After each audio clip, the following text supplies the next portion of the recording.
Welcome to this MIAA football tournament matchup. Participating student athletes, coaches, and contest officials have worked diligently to prepare for today's competition. Please show your appreciation by demonstrating good sportsmanship and respect for all attendants. Ensure that your behaviors reflect the values that should be identified with these student athletes. Assume responsibility for your behavior and the behavior of those around you. If you require assistance, please call upon an MIAA school or security official. Our great nation has persevered through the leadership and sacrifices of men and women who have served or are currently serving in our armed forces. We invite both veterans and current military personnel to stand at this time.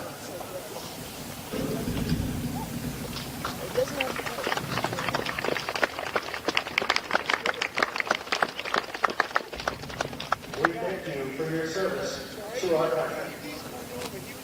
Now we invite everyone to stand for the playing of our national anthem under the direction of Mr. John Piazza.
Rockland Bulldogs, Clinton Gales, up next on the Friday Night Football on WRPS. I'm your commentator, Ben Carpini, alongside Harrison Holbrook. We have an Elite 8 matchup for you tonight between Rockland and Clinton. Now, Harry, I'll be honest, I'm really excited for this game. This is now the second farthest that Rockland has made it. This is the third deep playoff run in the last 3 years. Of course, my sophomore year, they won the Super Bowl. Last year, they made it to the Final Four, lost to St. Mary's in a heartbreaker. And now this year, looking to go back to the Super Bowl for the second time in 3 years. That would be huge. But right now, we still have 2 more games before our trip to Gillette Stadium. So for now, set to kick off, number 12, Jake Common. 10 yards behind the ball. He's going to run up and boot that ball, and we are now underway here at Veterans Memorial Stadium. That ball is fielded just north of the 25-yard line, and now with a bit of a hole, he's going to be tackled by number 52. That is Brody Mickelson down on the field, and with that, we get to see Clinton's offense for the first time tonight. Now, Harry, of course, with Clinton's offense, we also get to see their defense, Rockland's defense, excuse me, and versus Sandwich, there were a lot of defensive errors, but last weekend versus I'm completely blanking on their name. Millbury, defense looked much more sound. Yeah, I'd agree with that statement. Especially in Sandwich, they were just the same play really that they just kept falling for, and Rockland needs to be able to adapt. That's going to be especially important as they keep progressing through the playoffs. So now on 1st and 10. Clinton quarterback under center, and he's going to take that one. Fullback dive right up the middle. That's couldn't even get that number, but I believe it was number 20. And as I'm going to frantically search for the number here on my roster. Can't find him, but we will try that again, see what number that was. That was Snap. Had a bit of a microphone issue up here really briefly that I had to deal with. But it's going to be 2nd and 8 now, and that's number 5. For Clinton, number 5, that's Matt Phillips. He's a senior. One receiver left, none to the right. Two running backs under center, and that's going to be a sweep to the right side of the field. That's number 42 on the carry, and he gets really good blocking before he's tackled by Tyler Beener and Jack Sullivan. On that carry, that's number 42 for Clinton. That's Angel Lopez, also a senior on this Clinton offensive team. So, first play, not so much. Second play, that sweep to the right side works really well, and credit to Clinton's blockers on that play. That's really what gave them that excellent field position now.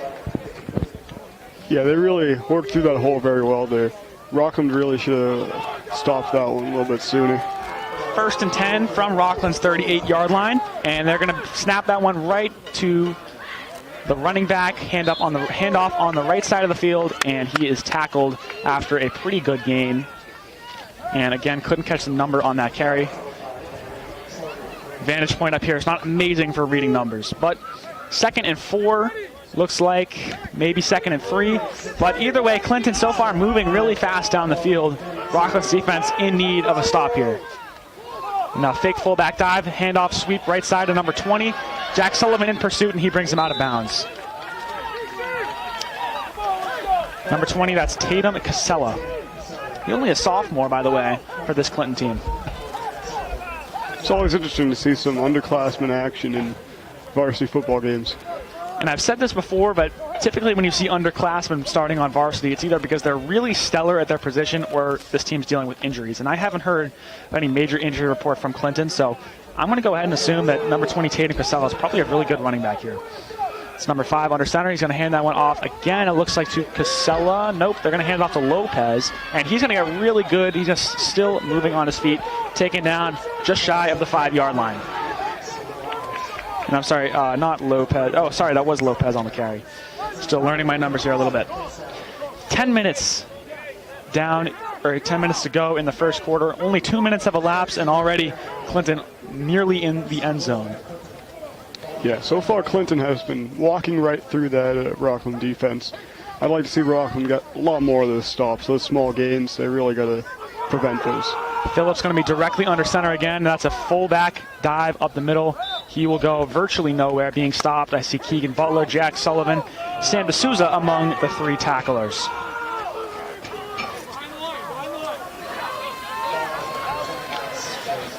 As Phillips trots out, we really don't know much about this Clinton team, Harry. Obviously, Clinton beat South Shore Votech last week, 38-8, I believe, but that was a blowout victory. They are 4-4 on the season. Rockland is 5-3, so these are evenly matched teams as far as statistics go. And that's again going to be right up the middle, only for a gain of about 2 or 3 yards. It's going to be 3rd and goal.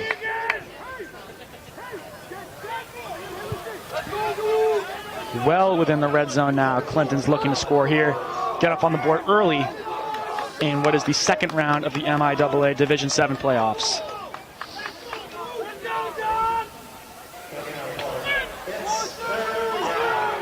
Third down. Phillips under center again. No receiver on the field. That's a handoff to number 20. Will he have the strength to push it into the end zone? No signal yet from the refs, but he's really close. They signal it a touchdown. Clinton already on the board with 6 points. Only 3.5 minutes in this game. And that is a rough defensive start for Rockland to start it off. Very much. That is reminiscent of what we were seeing down when we played Sandwich, where it was just walking through us, really. Can't get the stops. And even though those plays, they could only get 3-4 yards, they add up. They add up pretty quick. Marco Pereira off to kick this ball away for the PAT. That ball is snapped, and that kick is good. High, but good. And now, again, 3.5 minutes into this football game, Clinton leads 7-0, and Rockland is now going to be receiving on this kickoff. Not the best start to an Elite 8 football game, and Coach LaCory definitely expressing his unhappiness with the team, but this is way too early to be super angry. Both teams got to feel each other out a little bit. We only really saw inside runs from that team. So we'll see what this first drive for Rockland entails here, but Coach LaCory obviously very unhappy with how we started that game.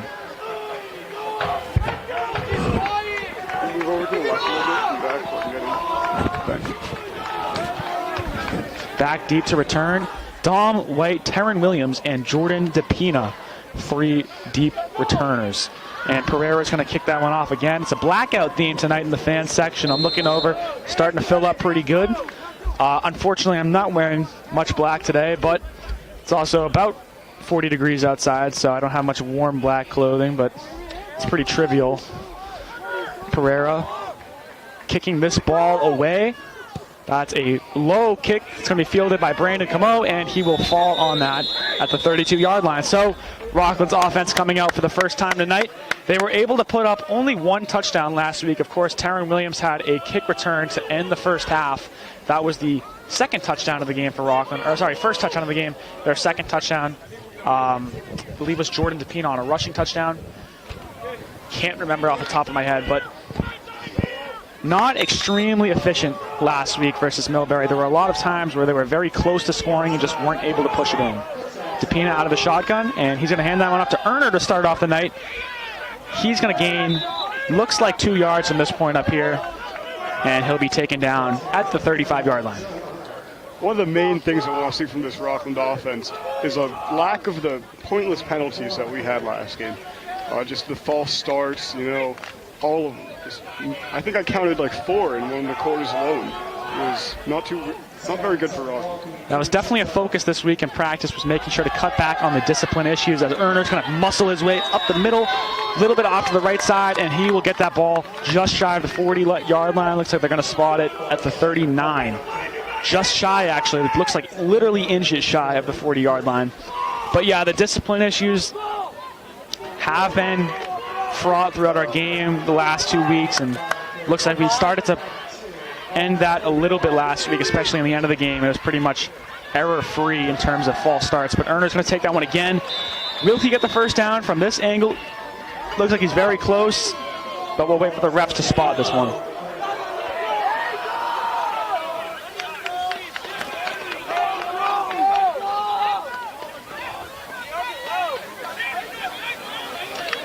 And there's still no change in the chains, so they're going to have to whistle this one dead before they can get started. Ref's going to talk this one over. From here, it looks like it is on the line of scrimmage. It's hard to tell. Obviously, we don't have like the NFL level technology where you can bring out the bar and stuff on the field, but it's really close, Harry. Yeah, I'd agree with that one. They're going to bring out the chains. Moment of truth coming up in just a few moments here.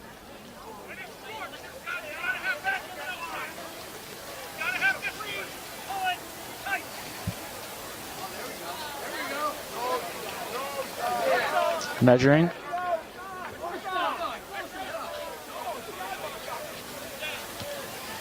First down, Rockland. They're going to get it. Erner's carry, able to give them a fresh set of downs. 1st and 10. Nearly inside Clinton territory.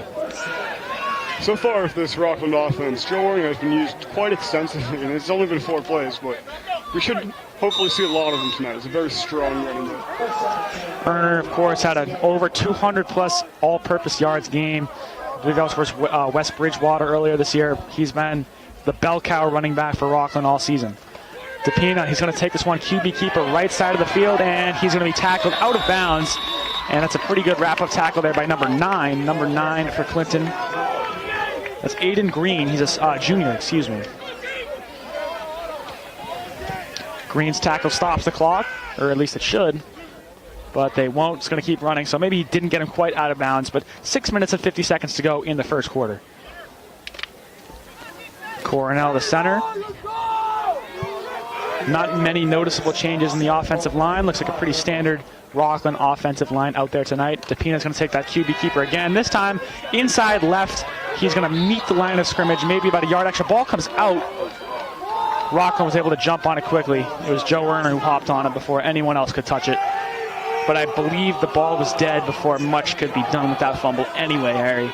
Looks like Jordan DePina slipped a little bit there when he was trying to take off there. So it's now 3rd and 7. We'll see how Rockland's going to adjust here. So far, they are 1 for 1 on 3rd down conversions.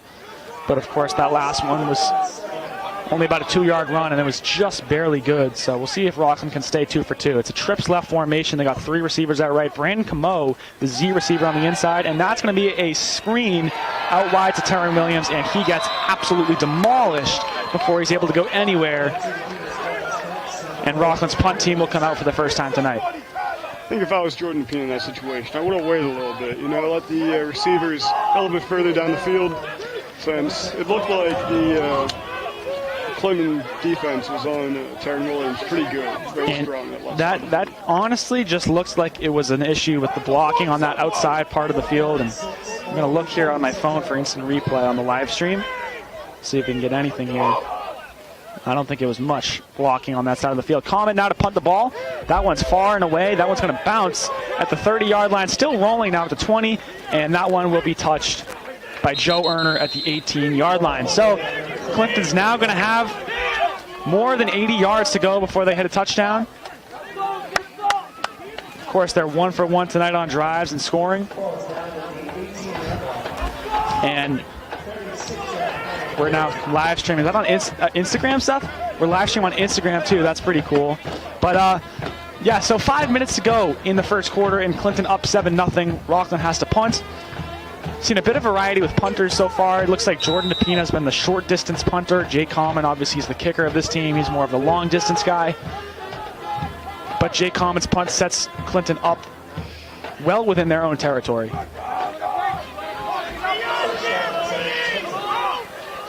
It's Matt Phillips back under center. He's going to hand that one fullback dive right up the middle, and it looks like no one's got him yet, but they're going to take him down after a gain of about 6 or 7 yards.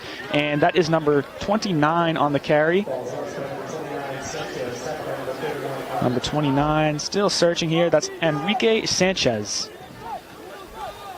Rockland defense just needs to really swallow up these like sub 10-yard plays. You know, they add up. They add up pretty quick. I will say the fullback dive was a huge issue versus Sandwich that they exploited a lot. And that one's going to be a jet sweep to the right side of the field. And he will be taken down before he can get too much yardage. It's going to be 3rd down and short. Only a gain of 1 yard there on the carry.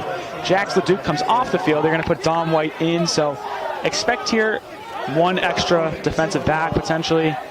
Dom White's toyed around at linebacker a little bit this year, but it's been few and far between. We'll see what they're able to do here. Still yet to see a pass from either team. White's in at linebacker, and they're just going to run that one right up the middle. And will he get the first down? Looks like he's going to get it from here by quite a few yards as well. Yep, they're going to get it. So 1st and 10. Clinton moving the chains now over their own 30-yard line. Looks like it's going to be at the 31-yard line. Unable to get that stop when they needed it right there.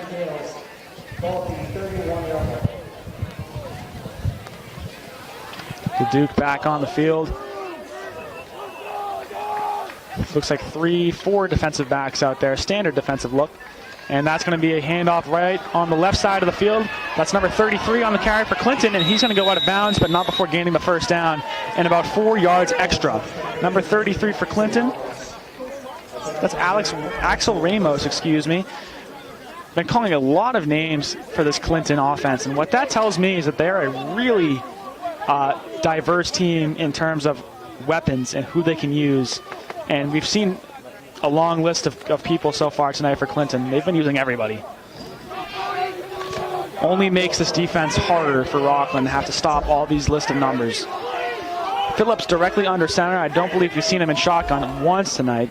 And he's going to take that fake jet sweep. He's going to dish that one out to number 29. Unable to catch, just a little bit overthrown. So after he wields out right, it will be for naught. 2nd and 10. Kind of interesting to see a pass be broken down on the 1st down. It's kind of uncommon in high school football. Nicholson comes off the field. Camo comes on. And Nicholson, he's a sophomore. Of course, I'm talking about Brody Nicholson. Sophomore, he's one of the only sophomores who sees consistent varsity usage. And props to him. He's had a pretty good season. Definitely one of the better of the 2026 class. That's a sweep to the right side of the field. That's number 20 for Clinton on the carry. And he will be tackled by, looks like, Jordan DePina. Number 20. That's Tatum Casella for Clinton. Name I've called a little bit more frequently than some others. Very few stoppages in this quarter. 2 minutes and 30 seconds to go already, if you can believe it or not. 3rd and 4. Clinton perfect tonight on third down conversions. And they are loading this line with pass rushers as that's going to be a handoff to the left side of the field. That's number 33, Ramos again. And with room to run now, he's going to have to be tackled by Jordan DePina. He loses the ball, but out of bounds. DePina's tackles only after about 25 yards, or excuse me, about 20 yards. And Rockland again in a position where they give up a third down and now inside Rockland territory. Credit to that Clinton offense. There's a bunch of good blocking on that play, especially on this left side. Waleed Assor comes out, and that's DJ Mack coming in. Transfer student, came in mid-season this year. And Clinton's going to set up one receiver left, 2 running backs behind Phillips. They've only passed one time this game, and it was unsuccessful. That's a fullback dive right up the middle. It got them well versus sandwich, and it's going to get them well here again today as he has a good block. Will he get into the end zone? He won't. They're going to be just behind the pylon there. Didn't have the greatest vantage point from where I'm looking, but man, that was a fullback dive. At Harry, we've talked about it. These fullback dives get Rockland going every time, and just happened again right there. And I think, if I had to guess, Clinton probably's been watching a lot of film from Sandwich on how it's been going, because that was right up the middle. No one was there to stop him. It's exactly what we saw in Sandwich, and it was what caused us to lose the game. I really hope Rockland can figure out how to deal with it. With a chance to go up by 2 touchdowns in the first quarter. Will they or won't they? Still waiting for a signal, but Clinton signaling touchdown, and the refs signal it good. We're only 10 minutes into this football game, and it's already 13-0, potentially 14-0 with this PAT by Pereira. Not a good start by any means for Rockland defensively. No. This almost guarantees Rockland will be playing catch-up for the rest of the game.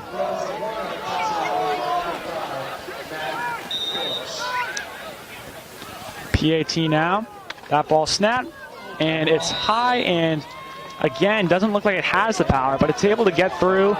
Squeaks by, and it's now 14-0. Clinton with an early lead in the Elite 8 playoff game between Rockland and Clinton. So it's been a rough one so far tonight. We're going to take a brief break here while Rockland sets up for a kick return and Clinton sets up to kick off. We'll be right back on Friday Night Football on WRPS.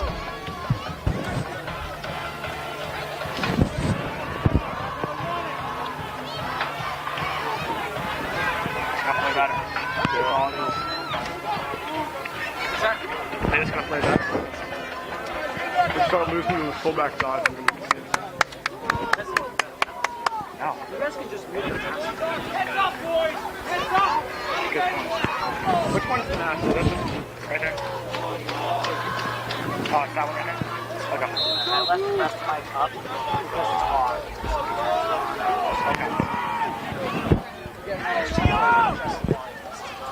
We're back here on Friday Night Football. That's Pereira to kick away for Clinton.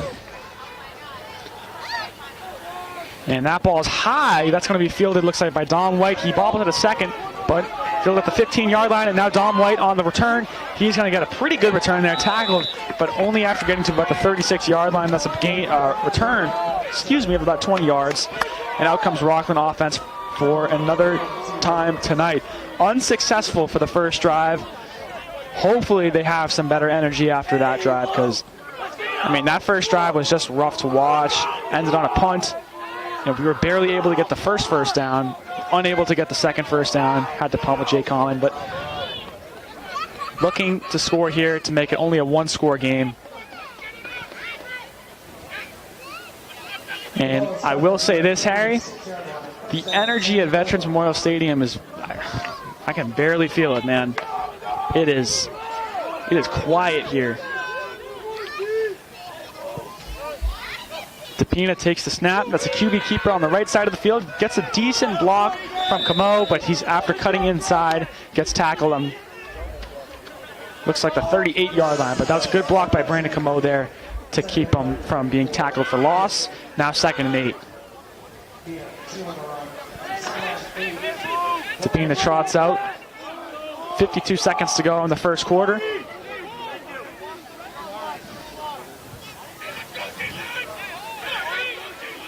And I hear more energy from the Clinton sideline right now than I even hear from Rockland.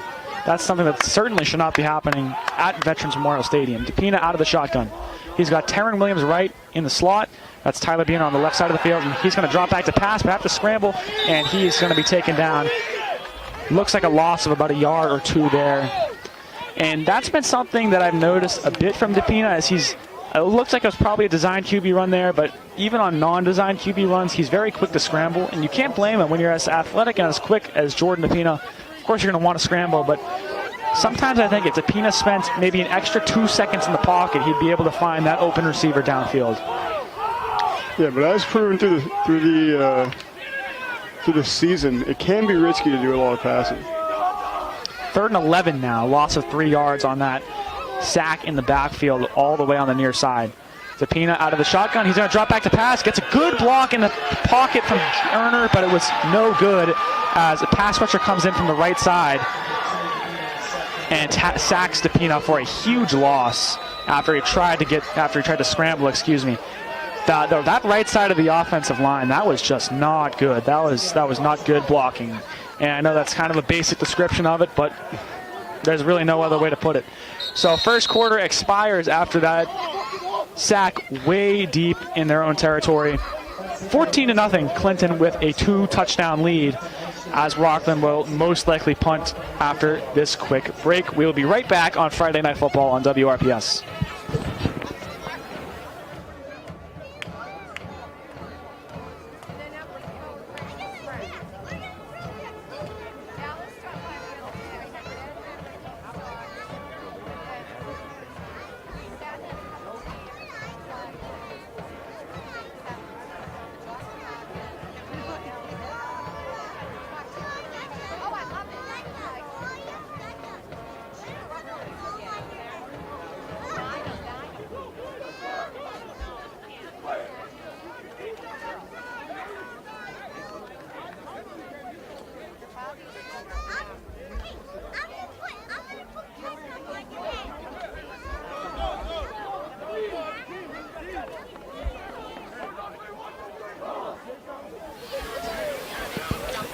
Second quarter of action now coming back. Rockland's going to punt here. It's going to be just about 4th and 20 after that abysmal play and an attempted pass to go and get the first down. So Jake Common's going to be punting again, and he's really the deep punter. Jordan Depina's really only on for short distance. Will Carpini on the far side, Jake Marslick on the near side. Long snapper number 31, Joe Erner. That ball snapped. Common's punt is up, and that one's pretty high. Bounces at the 45-yard line, goes out of bounds at about the 41. So Clinton now with 59 yards in front of them. And this defense really going to need to wake up here in a big way.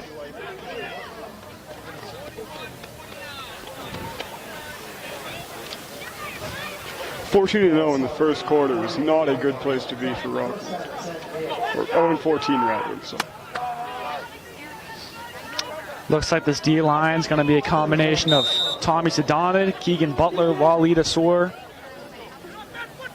Brandon Camo's out there. This linebacker crew, Joe Erner, that's Jack Sullivan. Jake Marslick also looks like he's going to be pass rushing here. And that's going to be an outside run to the left side. That's number 42 on the carry. Can Brandon Camo bring him down? No, but Depina can push him out of bounds. And that's going to go for a gain of 4 yards, 2nd and 6. And that was number 42 on the carry, number 42 for Clinton. If you'll excuse me for just a moment, that is Angel Lopez. Waleed Assour comes off the field, Sam D'Souza comes on. They're going to be expecting that inside run here, and only reason I'm saying that is because D'Souza is kind of your big guy who can rush the ball inside. And I would have to imagine Rockland's predicting a fullback dive here, which they're going to go on the inside, but 42, that's Lopez. He has all the room in the world to run down the field now. Depina gets him to fumble the ball. He smacks it out, and it looks like Rockland's going to come away with the ball. A heads-up play by Jordan DePina to smack the ball out of Lopez's hands. And with that, Rockland's going to get the ball inside their own territory. DePina really made something from nothing there. I was quite concerned with that run. I almost thought they were going to run in for a touchdown there. And that's that type of play that you get from a guy who's been playing football since 2nd or 3rd grade. Is he went right for it. That's exactly what you're supposed to do when you're chasing someone from behind, is to smack that ball out, and DePina's able to do it successfully there. So Rockland now gets the ball after what looked like it was a surefire touchdown for Clinton. Rockland in a trips left formation. Erner's going to talk to DePina really quickly. And DePina out of the shotgun. No tight ends on the field. Excuse me, one tight end on the field. That's Dom White. And that's going to be a QB keeper. DePina is going to take that up the left side. Does he have the speed to get the first down? He is on his feet like lightning, and he's going to get the first down. And about 8 or 9 yards extra. And if that right there isn't fire coming off of Jordan DePina's cleats right there, I don't know what is. That was quickness on display. Looked like that coordination with Joe Erner worked really well there. Joe got a crucial block, I'd say. They're going to, looks like, spot him where he went out of bounds at the 35-yard line. Tyler Beener on the right side, Terran Williams on the left, and that's a handoff right at the middle to Joe Erner, who will get, looks like 3 yards on that carry.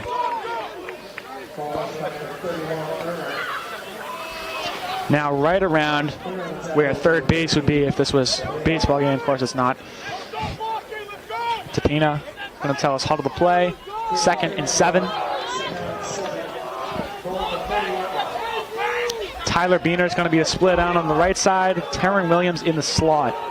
Brandon Camo and Joe Erner in the backfield. It's a motion to Williams. Watch that jet sweep right there. They're going to give it right to him, and Williams is going to be tackled for a loss in the backfield.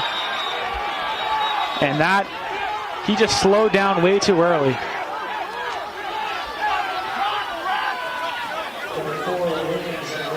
A little bit of anger on the field here. And you're going to get that when you're this deep in the playoffs. Obviously, these are two competitive teams, and a lot of words coming out right now of the Rockland fan section. But this is going to happen when you have competitive teams. There's going to be trash talk. There's going to be some aggressiveness. These guys fighting for what some of these guys, this is their last football game ever right here. So obviously the tensions are going to be flaring a bit. 3rd and 10. Same formation as last time. DePina is going to take that one to pass. He has a bit of a pocket here, but he's going to rush out wide right, and he's going to fire that one for Tyler Beener. Incomplete. He had his hands on the ball, but wasn't able to come down with it, so it's going to be 4th and 10. But there is a flag on the field.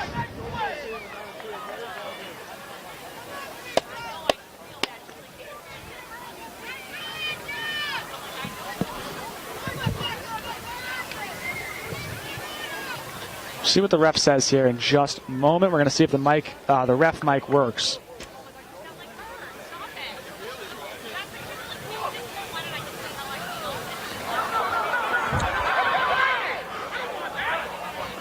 Okay. Yeah. We're gonna have 4th, right? Got it. Holding. Offense. That penalty is declined. 4th down. So holding call on offense declined, and in lieu of that, Rockland will punt for, I believe is that the 3rd time tonight, Harry? It is, and they really haven't advanced much farther than this on all of their drives. And that is definitely not a good way to start. 3 drives, 3 punts for Rockland. Back deep is Jordan DePina, so watch out here. There may be a bit of a trickery play here. We've only seen Jake Common punt tonight, and I think that Clinton is expecting that. It's Dom White on the motion, and he's going to take that one, punt it, and that's a pretty good punt by DePina. That one's going to go all the way to the 30-yard line, and Will Carpini misses the tackle. Dom White can't make up for it. Brody Nicholson takes him out of bounds at the midfield stripe. That one is on Will Carpini right there. That's my little brother. He missed the tackle straight up right around the 35-yard line. Of course, I'm allowed to be harder because he's my brother, but that was an ugly missed tackle right there. It was, no matter who the player is.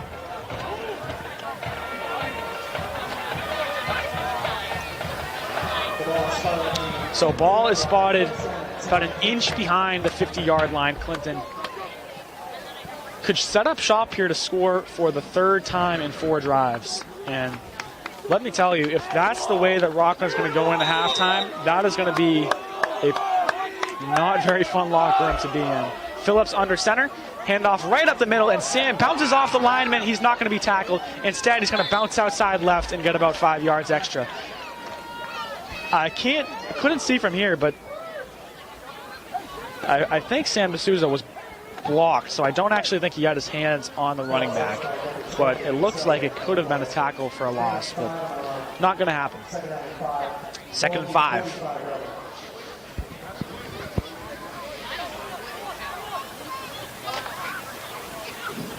Phillips under center. He's got 1 receiver right, none to the left. Phillips directly under center, and that's a handoff to the left side of the field to number 33 for Clinton. Someone missed the tackle over there, taken out of bounds by number 2, Jordan Lapina. I think that was Jake Marslick on the missed tackle. But number 33, that's Axel Ramos, who called his name quite a few times tonight. And it's now 3rd down and 3. You've seen this throughout Rockland's season. All of the missed tackles, the missed blocks, those small, you're a foot away from it. These are the mistakes that are killing Rockland. Refs talking a little bit here. Play is over. It's going to take referee timeout. And they're going to talk this one over briefly. Bit of uncertainty from up here on what's going down on the field. Rockland taking the chance to talk this one over on the field quickly.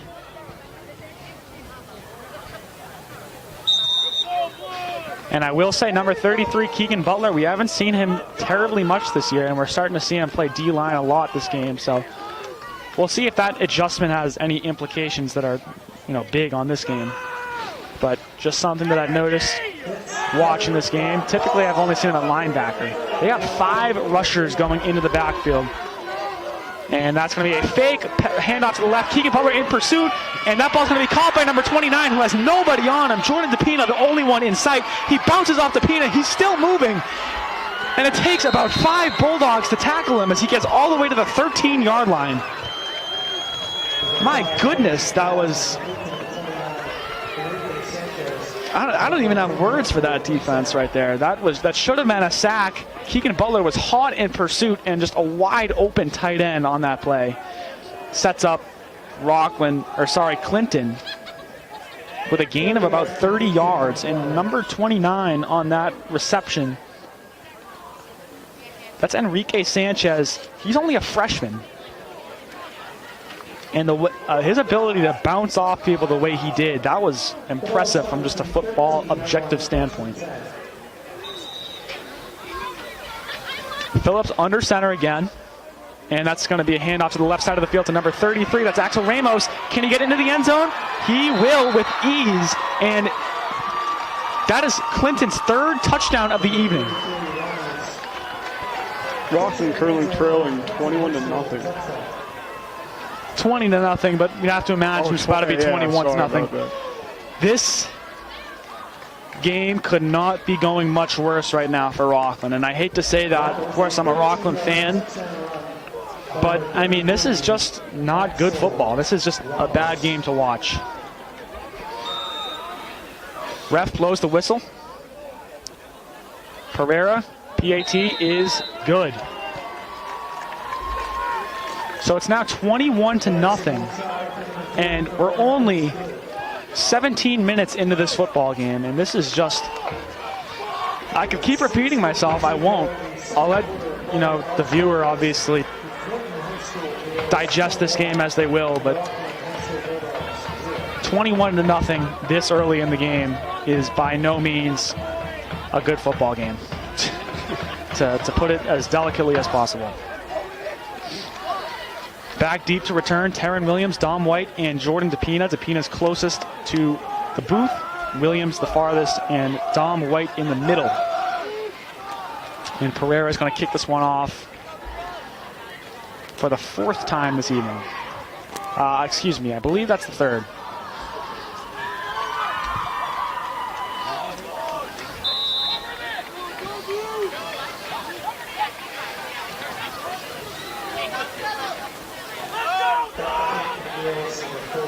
Left and right side ready. Pereira kicks that ball away. That's high and mighty, fielded by DePina at around the 15-yard line, and he's going to keep this one for himself as he now has a good block, and he's still running at the 40-yard line, the 30.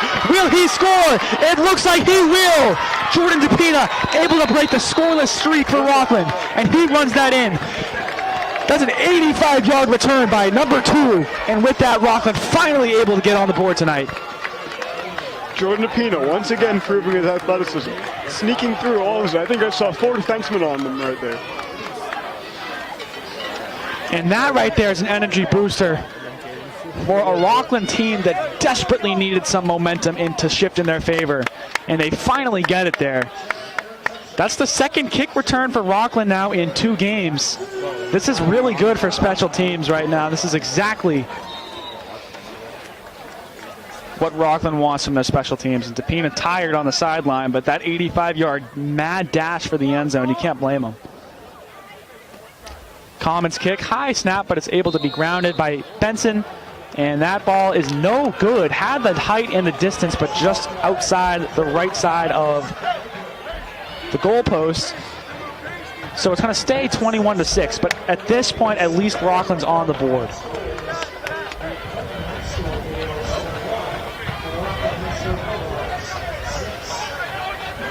Starting to get a little chilly here at Veterans Memorial Stadium. Temperature's dropping a little bit, but it's not terrible up here. Definitely had windier games.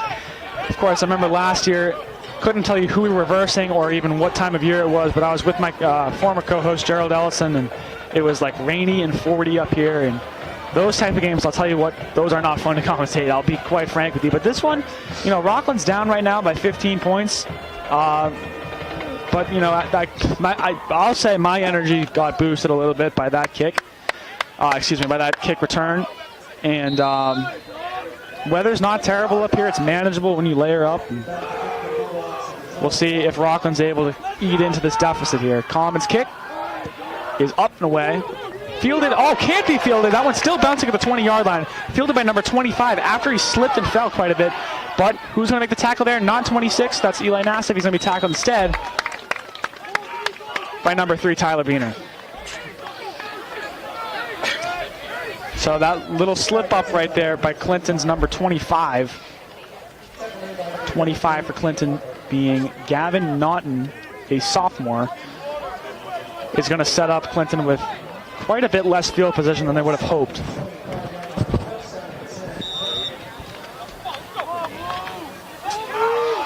Only about 20 seconds have elapsed since Clinton's last touchdown, if you can believe that. That's to number 33 on the left side of the field, and he gets really good blocking. It's going to be Leduc who's going to force him to run out of bounds, and that's going to go for a gain of about 17 yards. And that's just that blocking on the outside left side of the field was just really tremendous for Clinton. And it's no wonder they're able to keep picking up these large running gains on the outside because there's no one who's able to block shit on the left side.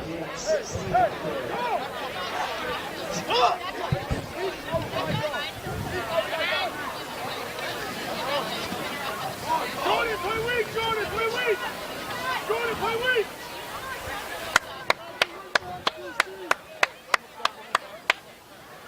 6:25 to go. 21-6. Rockland losing by 15, but looking to keep this little momentum shift swinging in their favor. Phillips under center again.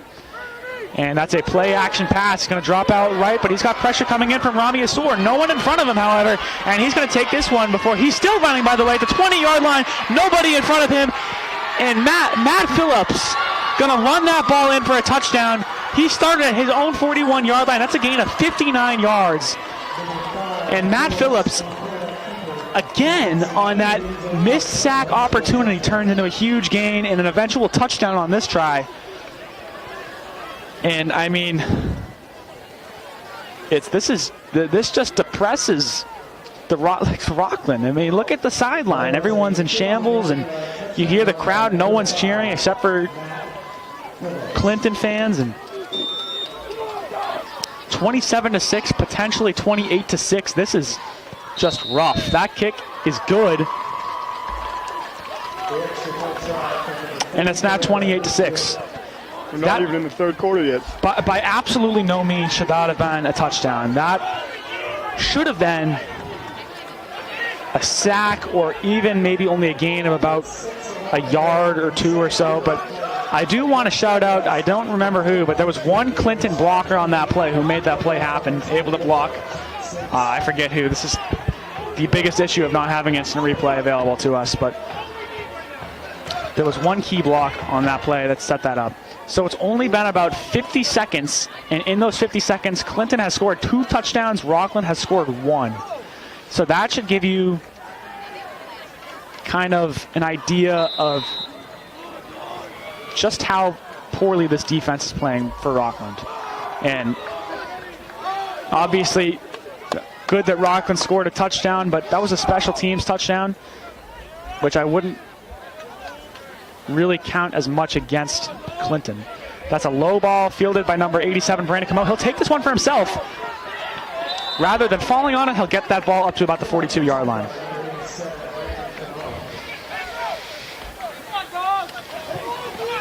So Rockland going to have another chance to score. 6 minutes and 7 seconds to go in the first half of play. 28-6. And Depina's going to go out to the huddle. Chuck McDonald hasn't really had a lot of opportunities to even call plays so far this game. So we'll see if he's able to cook anything up. This is really when you've got to reach deep into the back ends of your playbook and start to pick out some of those trick plays, because what's your standard plays are not working right now. They have 4 receivers on the field. Brandon Camo and Tyler Beener in the slot on their respective sides. Dom White and Tyler Beener on the wideout.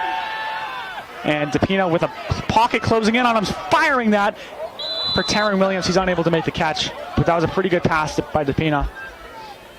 And it's now 2nd and 10. So based on that play alone, we might see a lot more passing from Rockland in a game where their run game has been pretty inefficient. I'd almost think it's Rockland becoming desperate for big, powerful plays that passes can provide. Well, when you're down 28-6 this early in the game, obviously something is not working. So they're going to have to make kind of adjustments on the fly. There's only 6 minutes until halftime.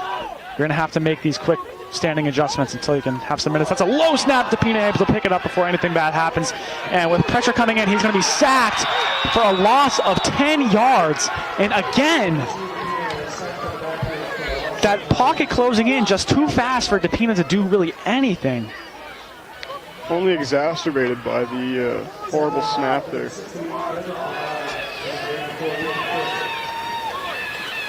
I think it was at the sandwich game where you're seeing a lot of snap problems by Rockland. And the frustration is just so visible on the sideline and throughout the whole stadium. It's really been just a terrible night for Rockland. 3 receivers on the field, 1 left, 2 right. Depina out of the shotgun. He's going to have to drop back to pass. Pocket closing in. He evades right, and he fires that one for Tyler Beener. Flag on the play. We'll see if that does anything. If that negates that play, that would have been a gain of about 7 yards for Beener. We'll see what the refs say here. Going to turn up the mic, the ref mic. We'll wait just a moment here to see if he turns the microphone on. Again, that was Tyler Beener on the reception on what should be a gain of about 7 yards of that play. Didn't have a flag. It's one of the only flags tonight, by the way. This game has been not heavily policed in anything, in any calls, I should say.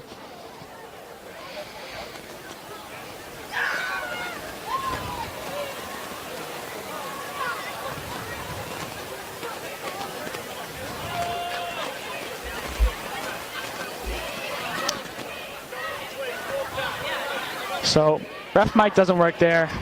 Happens on occasion, but it's all right. So it's now 4th down, and is Rockland going to punt here? It looks like. I just don't get that play call. I think right here, you're down 3 scores. I think you go for it. Your defense has been really just unable to make stops tonight. I'm almost thinking that's a trick play, Ben. Jordan DePina back there. DePina back deep to punt. Dom White motions from left to right.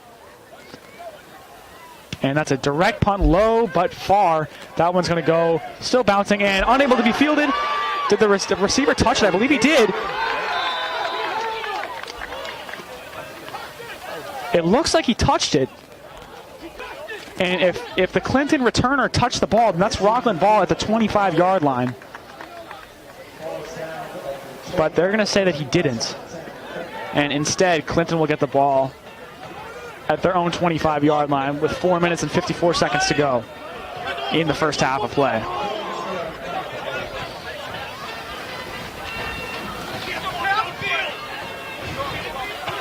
Great punt by Jordan DePina.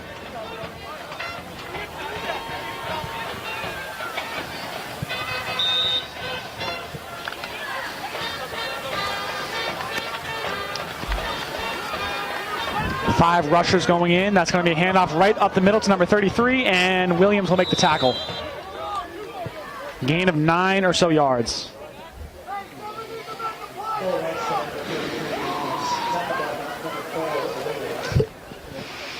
And yeah, Harry, this game is just, they're actually going to give him the first down there. This game is just, it's been disaster after disaster. Truly the nicest way to put it. There's definitely some more words that could be said about this Rockland team. And I hate being harsh on Rockland. Obviously, I'm broadcasting this on a Rockland Community Access television channel, but you got to see what you say. And right now, Rockland, all I'm seeing is not very good. But Rockland able to do something there. They're only going to gain about a yard on that run for Clinton, setting up 2nd and 9, 2nd and 8. We'll see how they spotted here. Credit where credit's due. Phil Simpson coming in the game. Tommy Sadamit coming off. They're going to start to load up that D-line with some bigger guys, it looks like. Sam D'Souza also out there. Rami Yasor looks like he's playing D-end. Just under 4 minutes to go in the first half. Phillips directly under center. And that's going to be a handoff to number 33. And he's going to bounce off some people, and he's still moving on his feet. It's going to be really close to a first down, but he was stuffed right along the 40-yard line. And on the carry, that's number 33. That's Axel Ramos. They're going to move the chains yet again. And just Rockland, no effective way of silencing this offense yet tonight. No, this is very reminiscent of the sandwich game where they just they're playing bad. 5 rushers. They have 2 defensive ends on the right side, it looks like. He's going to drop back to pass. Phillips has really no pressure coming in on him. And he's firing that one deep. Incomplete, overthrown. Nowhere really near that ball. Would have been about a 20-yard pass. But instead, it's going to stay 2nd and 10. 2 minutes and 59 seconds to go in the half. I say if you're Clinton, just stick with what's worked tonight, right? If it ain't broke, don't fix it. I would say just stay with those runs up the middle. It's worked fine. Their offensive line has proven that they're able to work really well tonight. I don't see why you don't stick with what's worked so far, but we'll see if they've made any adjustments. They really don't need to. Phillips takes a snap, handoff on the right side of the field. That is number 42 on the carry, and he's still moving. Tyler Beener is going to wrap him up high and take him down at Rockland's 45-yard line. That's number 42 on the carry for Clinton. Number 42 is Angel Lopez, senior. That's exactly those inside runs that I've been talking about. And this is really where Rockland has to dig deep. You don't, as a senior, want this to be your last game of football ever. You know, some of these guys may go on to go play collegiately, but I would say, unfortunately for the majority of them, this could be their last game of football ever. This is really where you need to dig deep and get that motivation to go play the best football that you've played so far this season. Number 29 on the carry. He's a freshman, and he'll be tackled by Jake Marslick and Taryn Williams. Number 29. Only reason I know he's a freshman is because he had that massive carry earlier this game, or reception rather. That's Enrique Sanchez.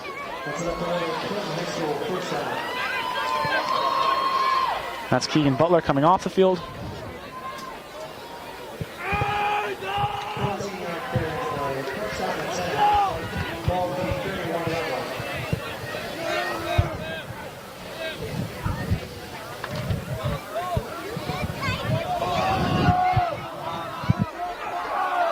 Phillips, direct handoff to number 42. That's going to bounce out wide to the left. Jordan Apina coming in on him, and he's going to take him down out of bounds.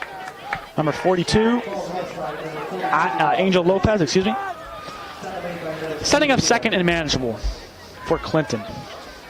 Minute and 40 to go, clock stop. Of course, Lopez went out of bounds on that tackle by DePina. Coach LaCory giving some call signs to his defense.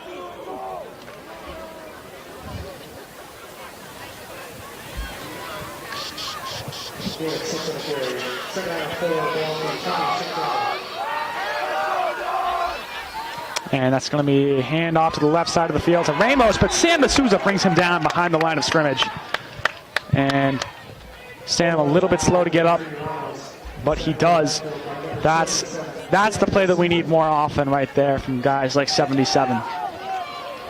And it looks like maybe we're starting to see a little bit of that fire come out.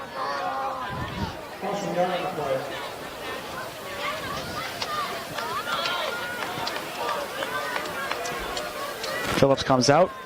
It's third and medium. Rockland looks like a standard defensive back set. Only 4 DBs on the field. And that's a quick snap. Handoff right at the middle. And he will go nowhere.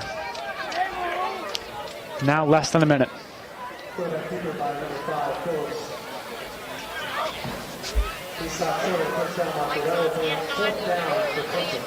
Fourth down. Will Clinton go for it here? Looks like no major personnel changes, so I would have to imagine they are. And clock's still ticking down, less than 30 seconds to go in the half, so really no penalty if you don't go for it. Or sorry, if you don't punt the ball.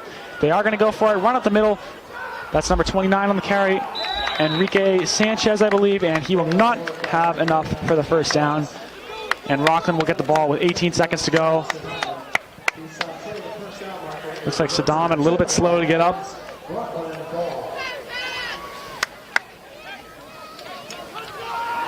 And it's now 1st and 10. Have to imagine only about 2 or 3 plays are going to be made here before they go back to their respective locker rooms.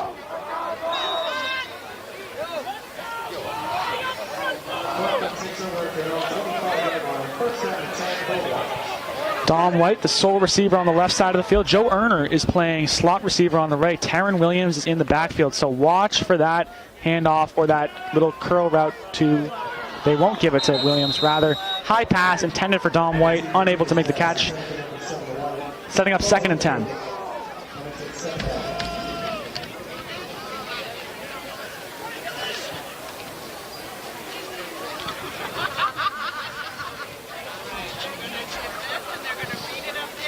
.14 seconds to go. Tapina trots out, tells his team to play.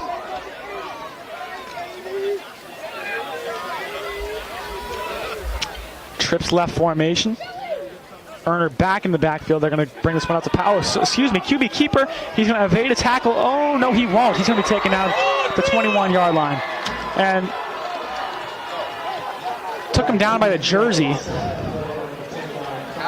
And the clock expires 28-6 going into halftime. And that was just a ugly tackle right there. DePina's still down on the field. Hopefully he's okay. That would be a awful thing for DePina to go out, but also hoping for DePina's safety here. That was a hard tackle. Grabbed him by the jersey and swung him to the ground. Rockland and Sandwich are going to go back to their locker rooms, but as we go into halftime, it's 28-6. Clinton up by 3 touchdowns. And I'm just going to leave the note right here. We hope that Jordan DePina's okay, as he's still down on the field. But we're going to go into a halftime break here. Friday Night Football will be right back in about 12 minutes.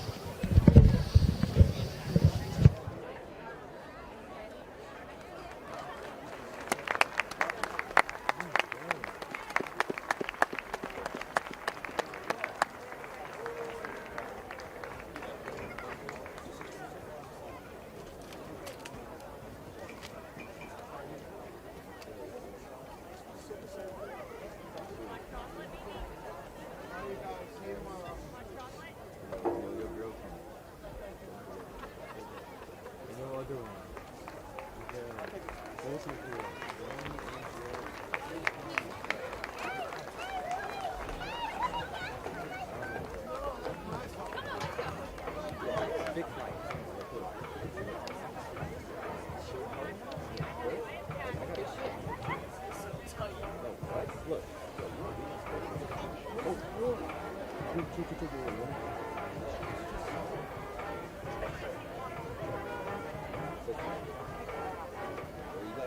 it now. Untighten it now. Untighten this. Yeah. No, you're tightening it. Then let go. Let go. Yo, you tightened it. Let's see. Again, untighten it.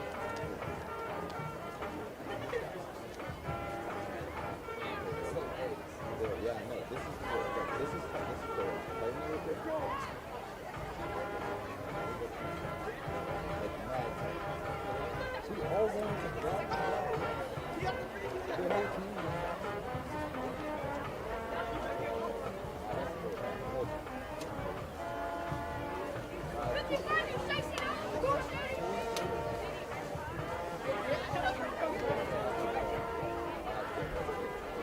Oh yeah, this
Ladies and gentlemen, at this time we would like to announce the winner of the 50-50 raffle for tonight's contest. So please, at this time, take out your 50-50 ticket to check to see if you are the winner.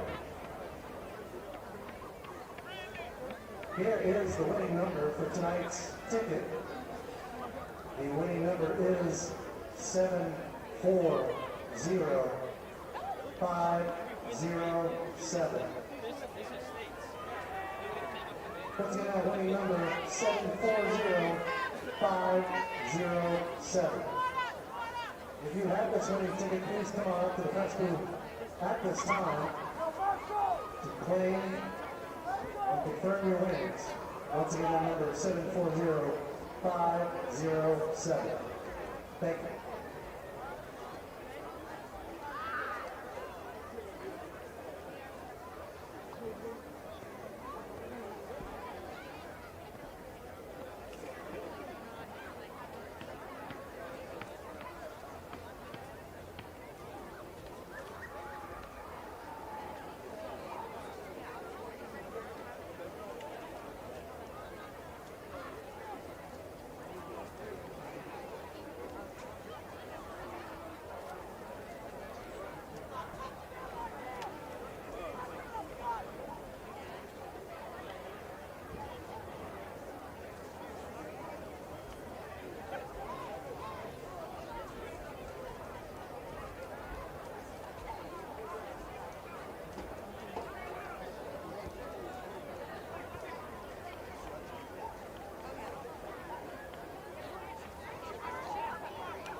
No, I had two. I got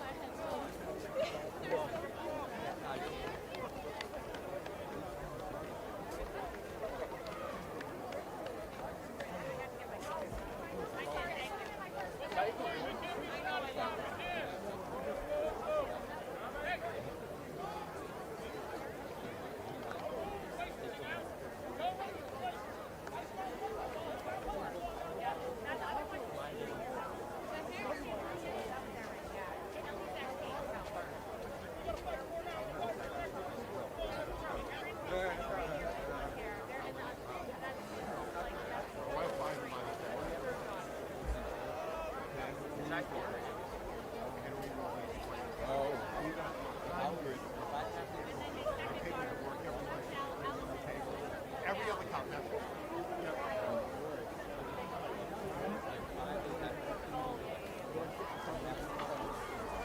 I do pick up the nuclear.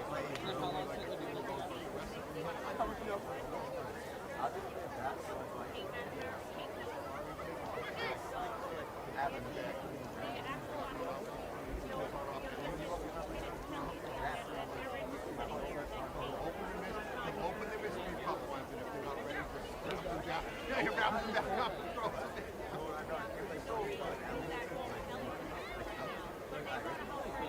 Wednesday, Thursday, Friday, Saturday, Sunday. Thanksgiving break and the weekend, right? No, we have Monday, Tuesday. No, but I know, yeah. But it's like after that, those 5 days off, like now we guys are still not going to the same day. So this is 5 conversations with you guys. So I'm going to be home for like 12 days. I'm not trying to know, I'm actually.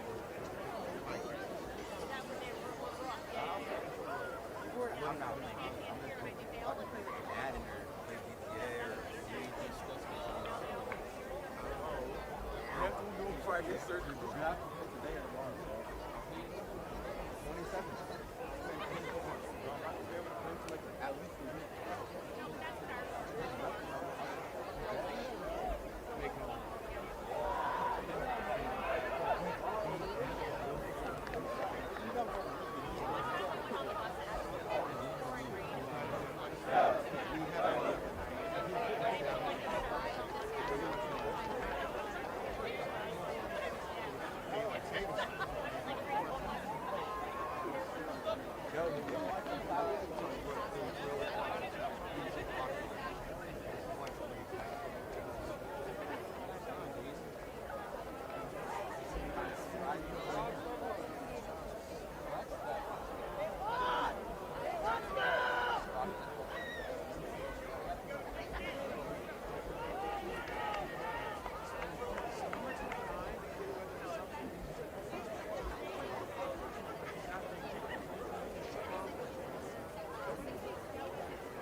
Go!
We're back on Friday Night Football on WRPS. I'm your commentator, Ben Carpini, alongside Harrison Holbrook.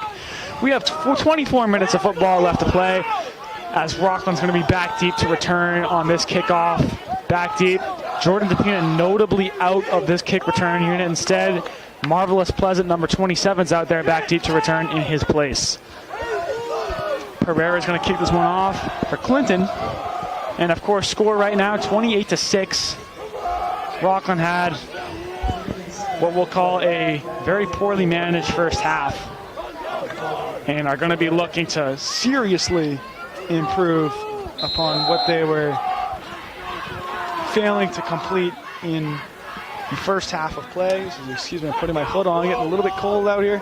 That ball is kicked, going to be fielded at the 30-yard line. That's number 3, Tyler Beener. He's going to bounce off his own blocker, but he's going to return that ball up to the 45-yard line. It's good work by Tyler Beener there, who's been not really a big name to call on the return team, but right there he's able to make a bit of a name for himself. The loss of Jordan DePina would be catastrophic for this Rockland team, like demolishing any hopes of a comeback that they might even have. DePina's going to be playing quarterback, but we'll see if the injury changes stuff. I'd have to imagine that he's going to be running the ball less, but knock on wood, we'll see what they're able to do here. Hand off to Joe Werner on the left side of the field. He's got pretty good blocking here as Taron Williams is able to lock up the cornerback, and he's still on his feet as he's yet to go down, goes out of bounds after gaining about 18 yards on the carry, excuse me. That is what you need from your offensive line right there. That was really stellar blocking by the entire offensive line, and shout out to Taron Williams, able to lock up that defensive back.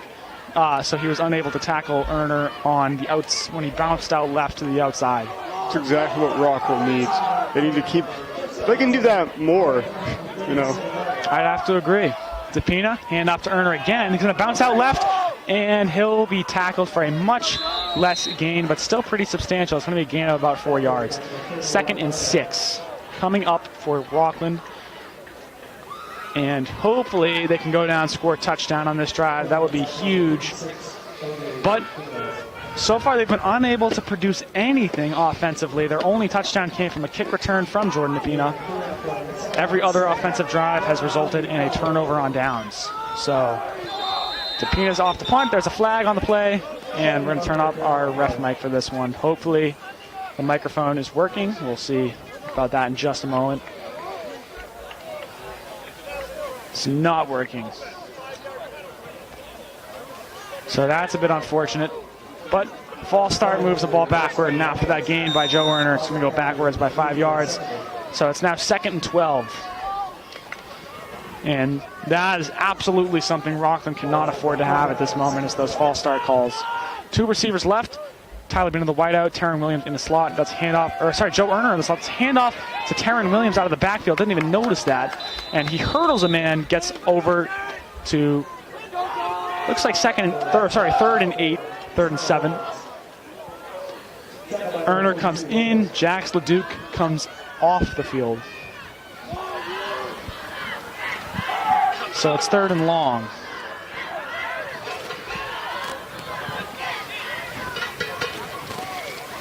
Still not a lot of energy from the Rockland sideline. It's kind of crucial at this time in the game to be hyped up and have some hope for the future. No, I agree. This is really, the sideline energy matters in moments like this most. DePina out of the shotgun. Takes the snap. He's going to drop back to pass. He's got decent protection, but pocket closing in, and he's going to throw that one away. That one goes into the stands, bounces off the fence. And Coach LaCroix will pick that one up, so it's now going to be 4th and 8. Will Rockland go for it here? You don't really have much to lose at this point in the game, so I don't see why you wouldn't go for it here. But no personnel changes, so I have to guess that I'm correct in my belief that they're going to go for it. DePina trots out onto the field. Tell his team to play on a 4th and 7. That is crucial for Rockland to get back in this game. If they're able to convert here, they stay in it. Brandon Camo, the tight end, but he's playing as a receiver. Jordan DePina takes a snap. That's a screen pass to Williams, who catches the ball, and does he have enough to get to the first down line? He's going to bounce off people, but he's stopped about a yard short after he meets a defensive back unit of Clinton that's able to push him back. So Rockland unable to get the first down on that play, and Clinton will now have the ball within their own territory at about their own 30-yard line.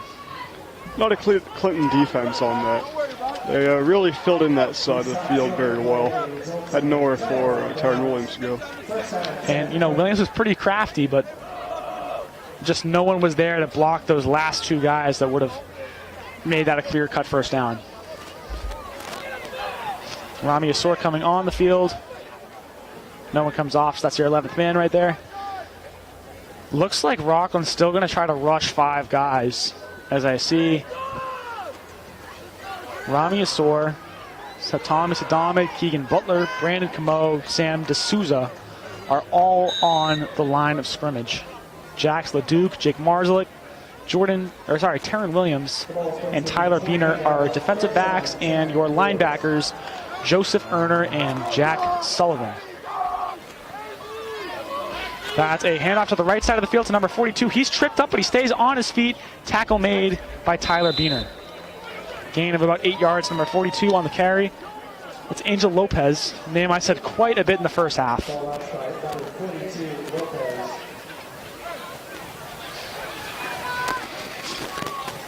And it's now 2nd and 2, 2nd and 1. And I'm seeing DePina on the sideline. Looks like he's still trying to walk off that big hit that he suffered in the very last play of the first half. I mean, if you see that play on instant replay, he was grabbed by his jersey and just flung to the ground. That's a run to the right side of the field by number 33. He's still on his feet, goes out of bounds, but not before gaining the first down by about 7 extra yards. Number 33 on the carry, that's Axel Ramos, senior. That's another name that I called a lot in the first half. Clearly, if Rockland made any adjustments at halftime defensively, they're not really bearing any fruit yet. This has been, looks like Clinton is still just outplaying them offensively.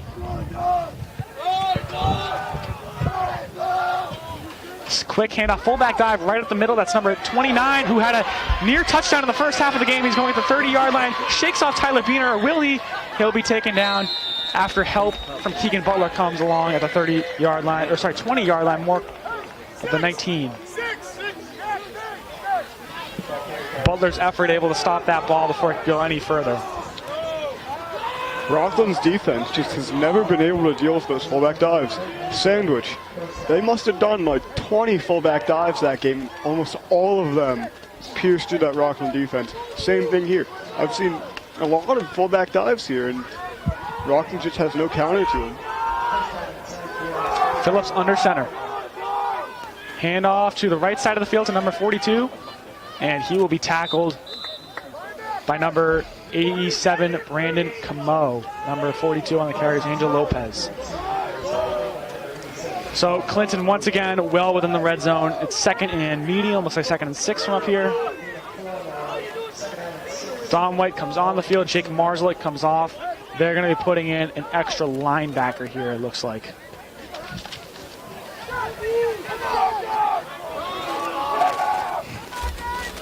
And that's a run right up the middle, but he will be stopped before going much anywhere, only a gain of about a yard. And that's a bunch of Bulldogs on that tackle.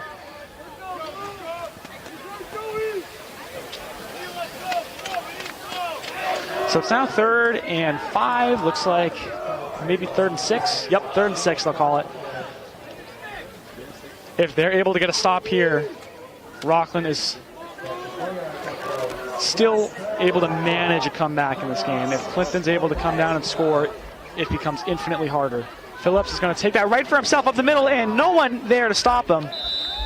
Tyler Beener on the tackle, but not before he gets inside the 5-yard line, and that was just a defensive blunder again by Rockland, unable to make the stop on what was a clear-cut play.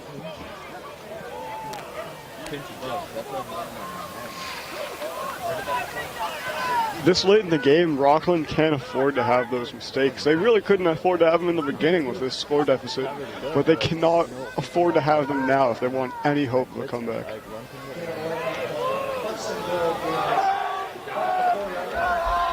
Seven minutes to go in the third quarter. That's a handoff right up the middle. Will he get into the end zone? Clinton signaling touchdown. Will the ref signal it as well?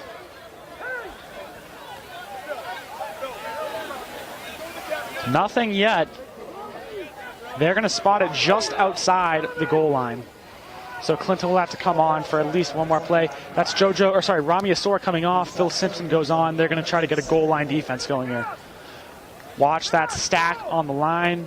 Potentially an outside run here, although the inside runs worked very well for Clinton, so I don't see why you wouldn't go there, but they're going to put the fullback right under center. So that's going to be a QB dive right underneath.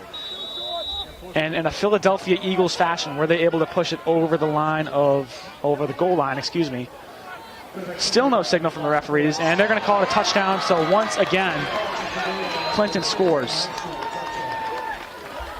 And it's now 34-6. And that's Matt Phillips on the QB dive just right up the middle. And again, much like the Philadelphia Eagles I said earlier, much like Jalen Hurts, they're just able to push that QB right down the middle.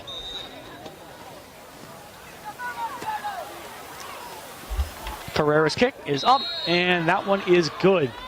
So just under 6 minutes have elapsed in the third quarter, and already Clinton has scored a touchdown to put themselves up now 4 touchdowns, 35-6.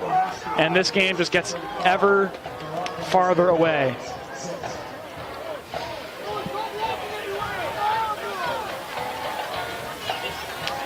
As a Rockland fan, I'm really starting to lose a little bit of hope here. Whatever I had left. Yeah, no, I agree with you.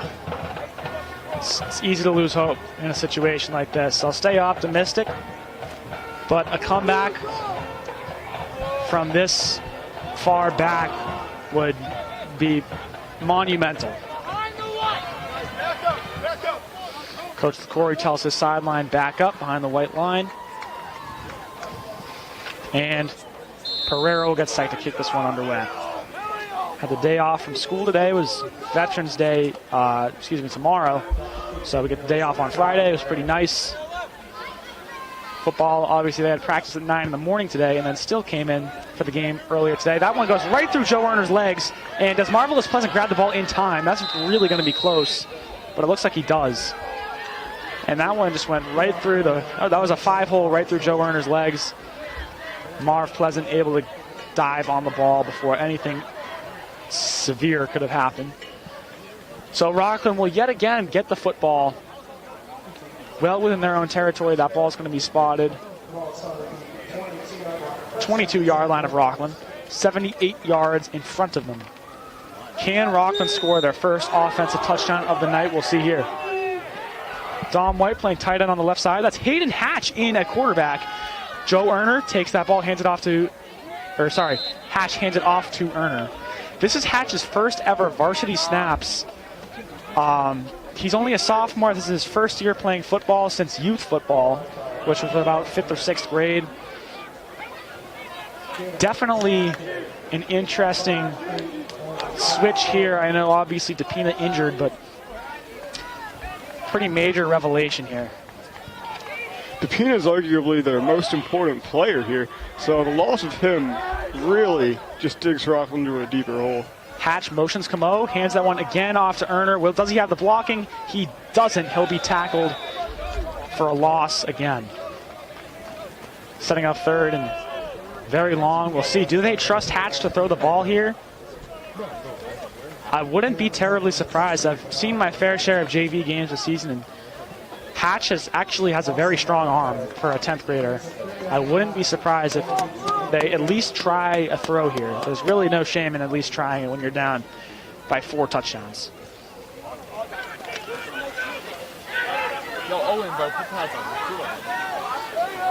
So Hatch out of the shotgun.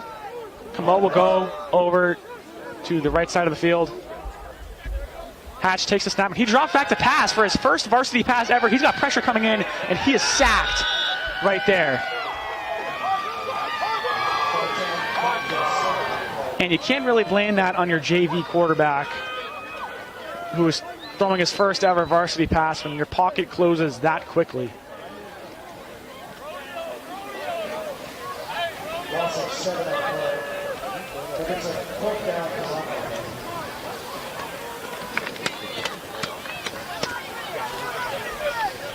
Jake Common back deep to punt. He's punting from his own 5-yard line. 4th and 17. Common takes the ball, punts it. That's a low punt, but it goes pretty far. And Will Carpini in pursuit. Jojo Coronel grabs the ball. That will go at Rockland's 48-47 yard line. So Clinton will get the ball yet again. It's been a stellar season for Jacob Common. A lot of his PAT attempts go perfect in all of the games. He's a pretty good punter overall, and it's kind of sad to see him go eventually. Yeah, this Rockland team losing a lot of seniors, and it would take me a long time to name all of them. But 2024, this team they were on the team when Rockland won the Super Bowl. That was their sophomore year. Last year, many of them played in the Final Four. And that's a handoff to the right side of the field to number 20. And he has really good blocking, taken down after gaining about 7 yards. And number 20 on the carry.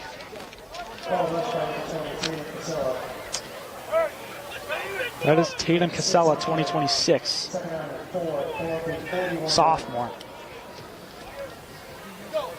We'll see if Rockland kind of has a garbage time philosophy here, if they're going to put in more of their JV players, but I don't know. I mean, at this point, it really doesn't matter who plays, because with every tick of the clock, and that might have been a false start there, with every tick of the clock, this game just becomes less and less chance to win. It doesn't really matter who goes in the game. 3rd and short.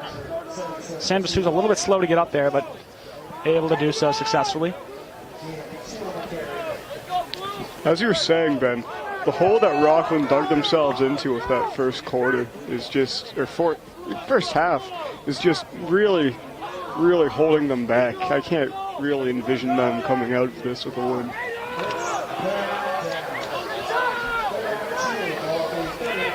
Under centers Phillips, hands that one off to number 20, 20, and he'll be tackled by Jax Leduc. Number 20 on the carry, that's Casella. 2 minutes and 30 seconds to go in the third quarter, and once again, Clinton keeps moving the chains.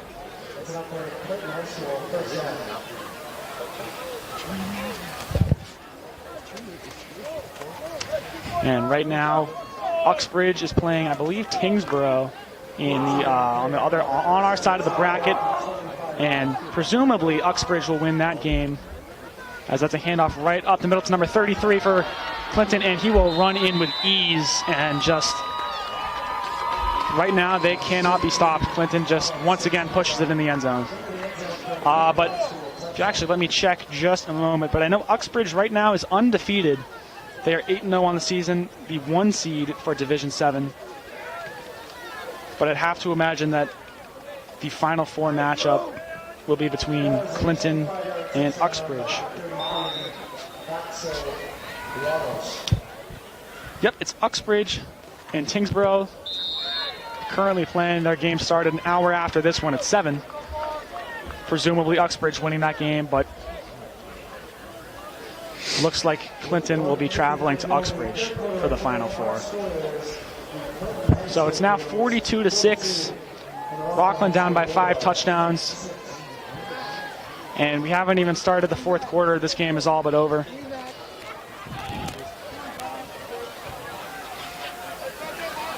At this point, Rockland's just trying to save face here. This has become a game of managing. Yeah, I would have to agree with you, Harry. Rockland, the big change this year was that Rockland got moved from Division 6 to Division 7. And much of the belief was that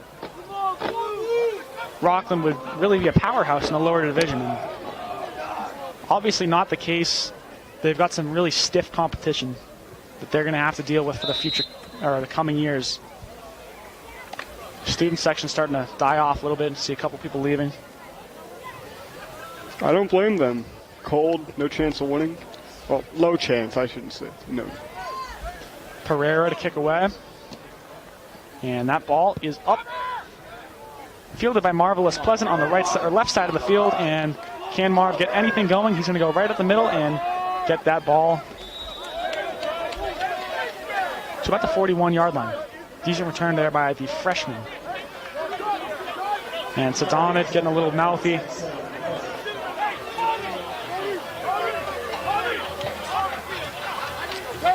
Tensions must be high on the Rockland sideline.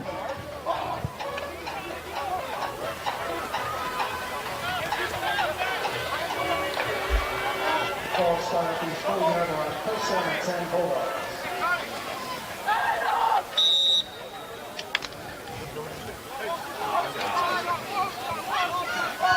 First and 10.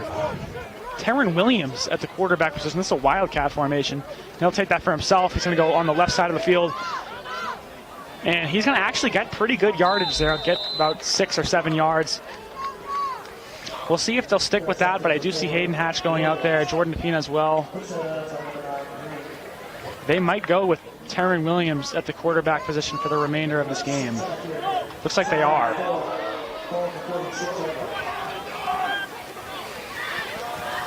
And Rockland definitely in a scramble mode here, trying to find anyone who can go under center. As it looks like Terran Williams is going to play quarterback. This is definitely a first, probably one of the first times in his career he's ever played quarterback. We'll see how this pans out for Rockland. But again, nothing to lose at this point in the game. You might as well exercise all your options.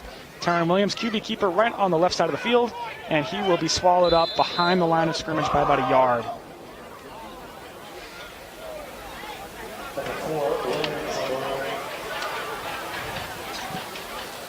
Minute and a half to go in the third quarter of play. Sadamit's coming on the field. Brody Nicholson coming off.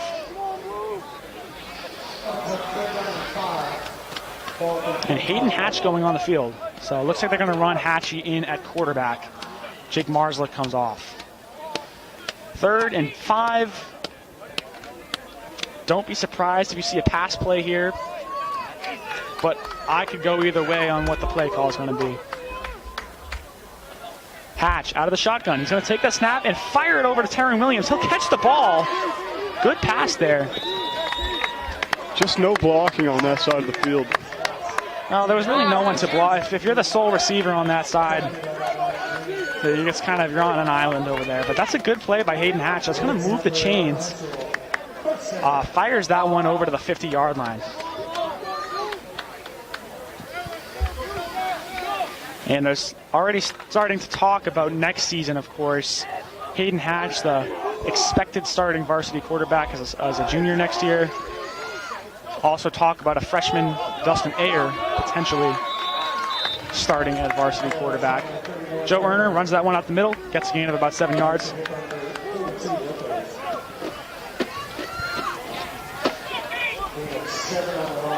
It's cool, I will say, I've known Hayden Hatch for many years. He's a friend of my brother's, who's also on the football team, but it's definitely cool to see, a young kid that you've known for years finally start to have some success on the gridiron. All of Rockland currently in a huddle right here, and I have to imagine that Nick LaCory, head coach, is just telling his team, just roll this one out. For a lot of you guys, this is your final 12 minutes of football ever, and we'll just go out there and just leave it all on the field. That's what I imagine is going on right now on this football field, in this huddle of some of Rockland's finest athletes. Bit of a somber tone is kind of set throughout the whole stadium. On behalf of WRPS, I would like to give a preemptive thank you for your service to all veterans listening. That's true. It is Veterans Day. We want to thank you. Obviously, you guys served our country. Really, my thank you only goes so far as a civilian, but I hope you guys know that definitely your service to this country is not forgotten. So thank you for all veterans who have served our country, whether you're from Rockland or wherever in the United States. Veterans Day parade tomorrow at 10 a.m. That will be in Rockland on Union Street, I believe. Rockland Pep Band will be there. 2nd and 8. Tyler Beener, the receiver, on the right side. Terran Williams on the left. Bit of commotion going on between the referees. Hayden Hatch still quarterback. He's out of the shotgun position. Joe Werner behind him to his left.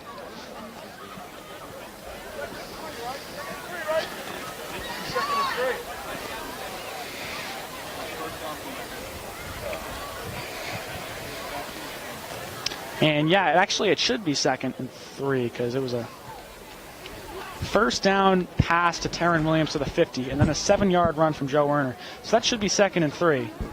They should move the sticks back 5 yards. First and 10, the 1st and 10 marker should be at the 50-yard line. I'm not really sure why that's confusing. This is a open and shut problem. And if they need it, we have video evidence to prove it. They're going to move the chains back. Should be 2nd and 3, which they will give us. Down markers all set to go. Refs are going to whistle it. Good to go. Hayden Hatch out of the shotgun. He's got one receiver left, one right. Joe Werner behind him to the left. Brandon Camo playing fullback just to his right. And Hatch will take that snap, hand it off to Joe Werner, who bounces out wide to the left, and he has nowhere to go. He runs backwards and loses about 3 yards on the carry.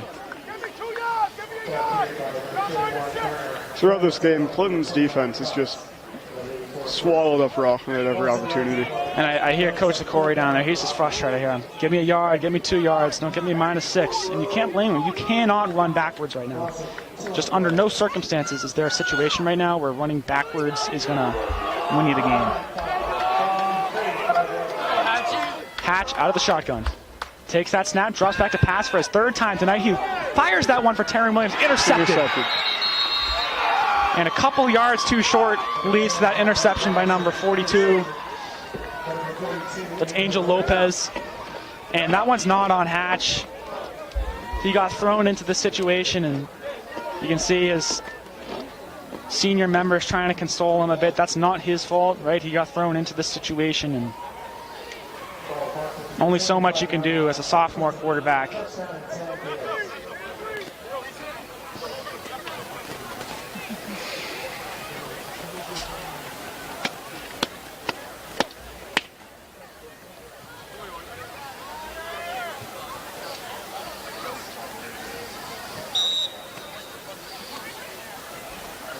Clock still ticking, 10 minutes and 30 seconds to go in the game. 10 minutes and 30 seconds, you could say, to go in Rockland's season here.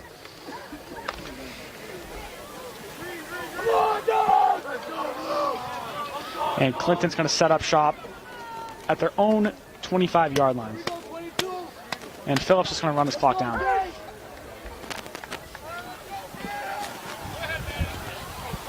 Hands that one off, up the middle to the fullback.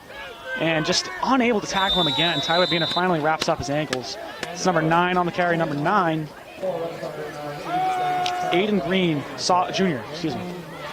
Jake Marsla comes off, and San Masuza, I'm watching him. He's been slow to get up all night. I fear he might be a little bit injured.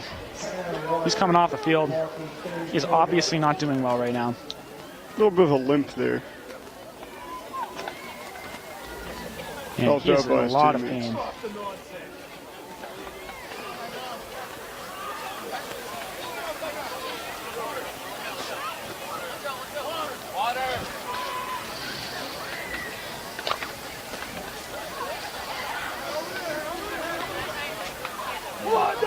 Handoff up the middle again. They're going to give that one to number, can't see from up here,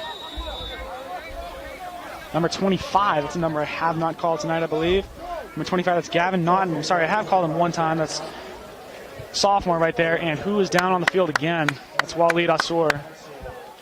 He's a little slow to get up, and he's now limping off the field as well. Brody Nicholson comes in. Rockland players dropping like flies out here. You hate to see it.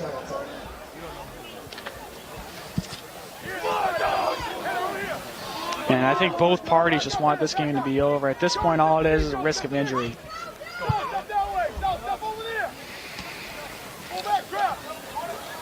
Number 38, Henna Kyle in the game. I haven't seen much of him varsity snaps this year. He's going to be tackled, taken down on the left side of the field. Brody Nicholson on that tackle. Good job by Nicholson.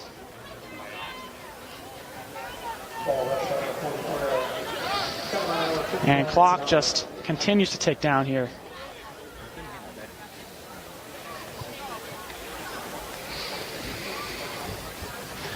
In 2 plays, D'Souza and Wally Desor both went out of the game limping. Hopefully they're okay. Obviously, never want to see a player get hurt.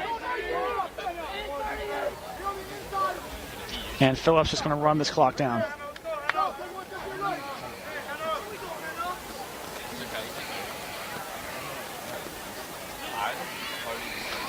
Hand up off the middle. That's number 9 again. Number 9, that's Naughton. I'm sorry, that's not Naughton. Excuse me, that is Aiden Green. Goes for only about a yard or 2. 3rd down and medium.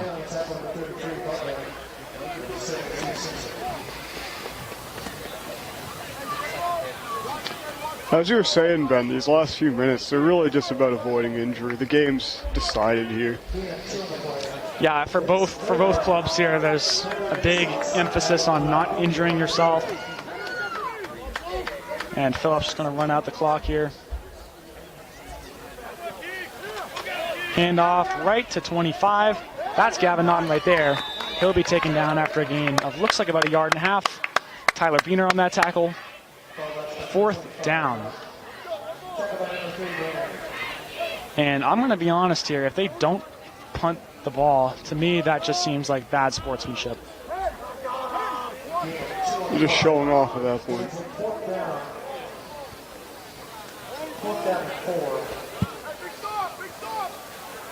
But they're going to go for it, it looks like, on 4th down.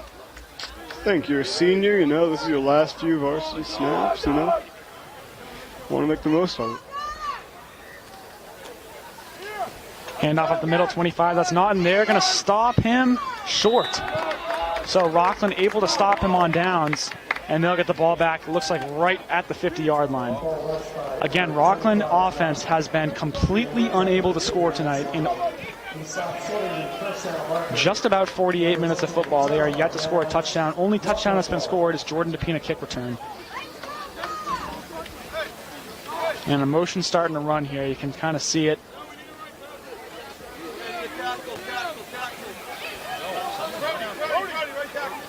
And they put Brody Nicholson in. They needed a right tackle. Hayden Hatch still at the quarterback position. This is certainly not the way most imagine the Rockland football season ending. I can say that much. I would have hoped to at least make it to the round 4. Hatch out of the shotgun. He's got 3 people in the backfield. Brandon Camo comes off the field. Keegan Butler was actually in a fullback. And that's a handoff up the middle to Erner. He'll gain, after pushing through, about a yard, 2 yards and a half. And it's Domin pushing people in there, and it's just getting ugly.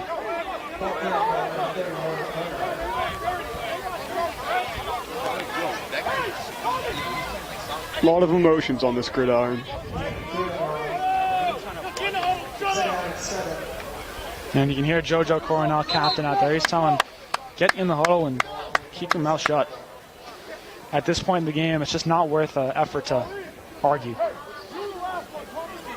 Never is. Joe Werner using some choice words on the field.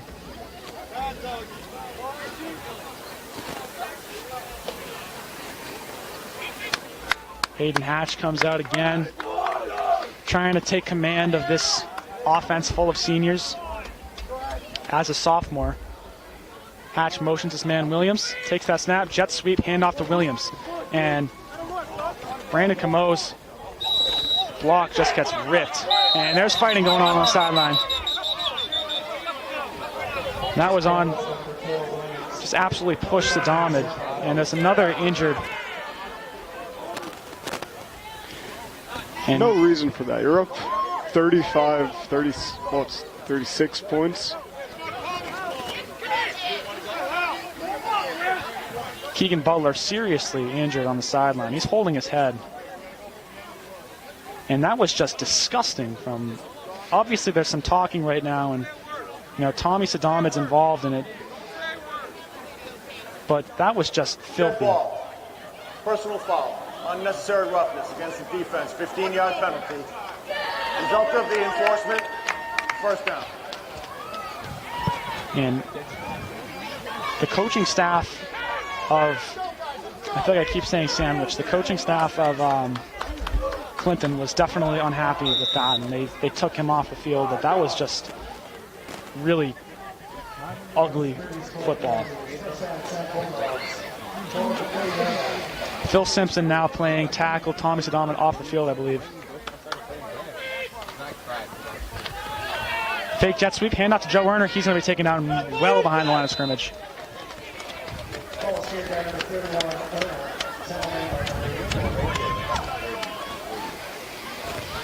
And Hope Butler's okay. That was a big hit to his head.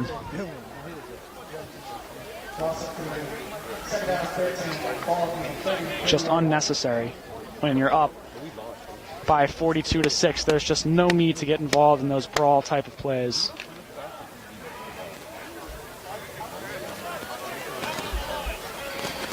Hayden Hatch out of the shotgun. Takes a snap, hand off to Joe Werner. He'll go on the right side of the field, has a small hole, and he goes down. It's good to see Joe Werner get utilized a little bit more in the end of this game. Strong running back.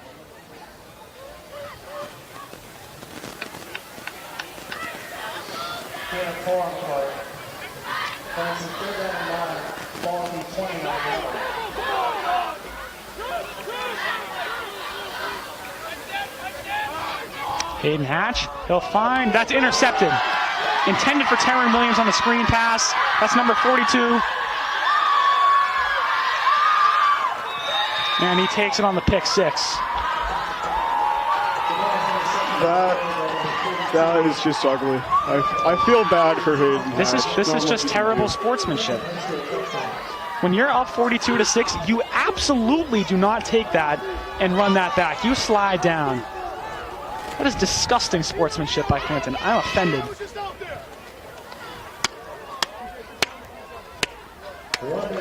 This one, I wouldn't be surprised if they do a 2-point conversion on Rockland. Just to show off.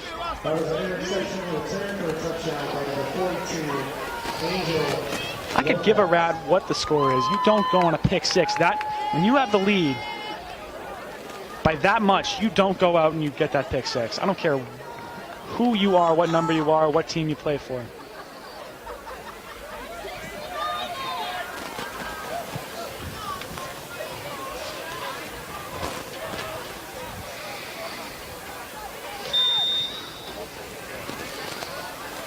Low snap. Herrera's kick is good. It's now 49-6.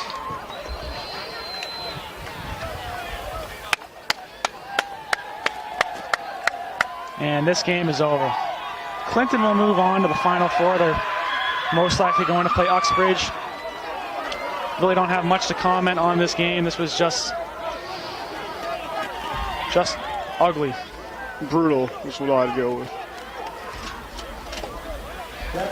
Even painful as a Rockland fan. Rockland 49, Clinton 6. We're going to close this off because I'll be honest, I'm not sure how this handshake line is going to go. We'll be back next season. Of course, I'm a senior, so this is my last football game commentating for Friday Night Football. But I'm Ben Carpini alongside Harrison Holbrook. This is the final game of Friday Night Football on WRPS. And we will see you again next year on Friday Night Football. Have a great rest of your weekend.